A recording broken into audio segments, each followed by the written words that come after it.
Welcome to the Friday Value video and welcome to The Resistance. We are in the middle of a series on the 7 pillars to have lifelong well-being, and I'm going to recap just briefly. Pillar number 1, we talked about belief, and it's not just about positive thinking, it's about rejecting that narrative, not having this silent acceptance of that false narrative we've been fed our entire lives that says we're supposed to decline as we add more birthdays. And pillar number 2, movement. It's not a birthday problem that we struggle. It's a movement problem. So reclaim what aging never really took.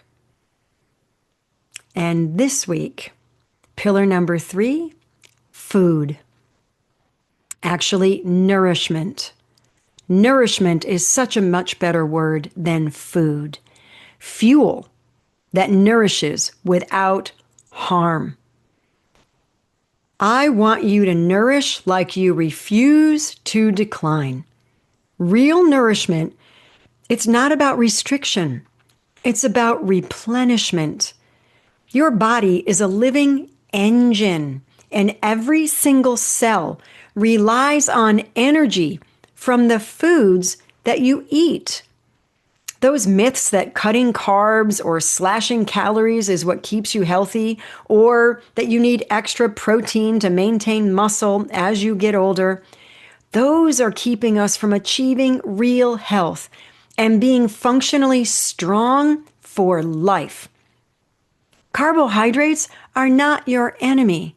But I'm talking about complex carbohydrates, not white bread, not cookies, not donuts.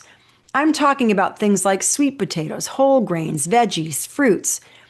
They're what your body prefers for fuel, your foundation for the stamina that you need to maintain or grow muscle during a workout.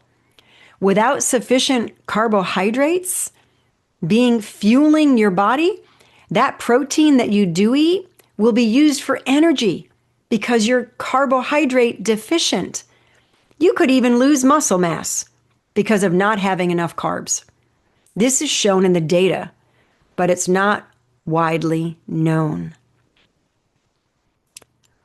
A low-fat, whole food, plant-based way of eating breeds health and longevity, radically reducing your risk of disease and decline.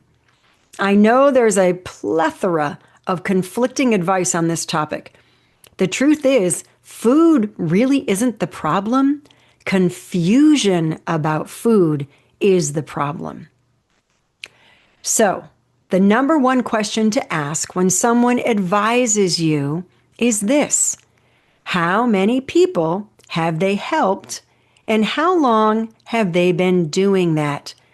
I'm talking about advice anywhere you get it, in a medical office, advice from a friend, advice in a book, or advice on the internet. What's their actual track record of success? The experts I studied under to earn a diploma in nutrition education have on average a 30-plus year track record of restoring health, often eliminating the need for medications and giving people their life back. I think that speaks volumes, don't you? And be aware that some very popular books out there written by medical professionals aren't really based on experience with a patient population. A lot of it is theoretical and data-based, and people aren't data.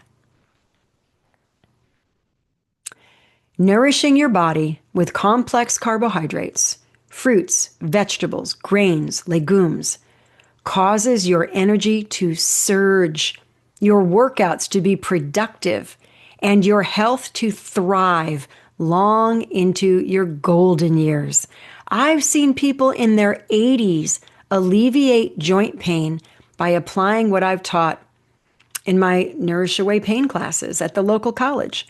It's never too late to do the right things the right way. So, join the resistance to have lifelong well-being. And hit the subscribe button if you want to be notified about pillar number 4. I'll see you next week.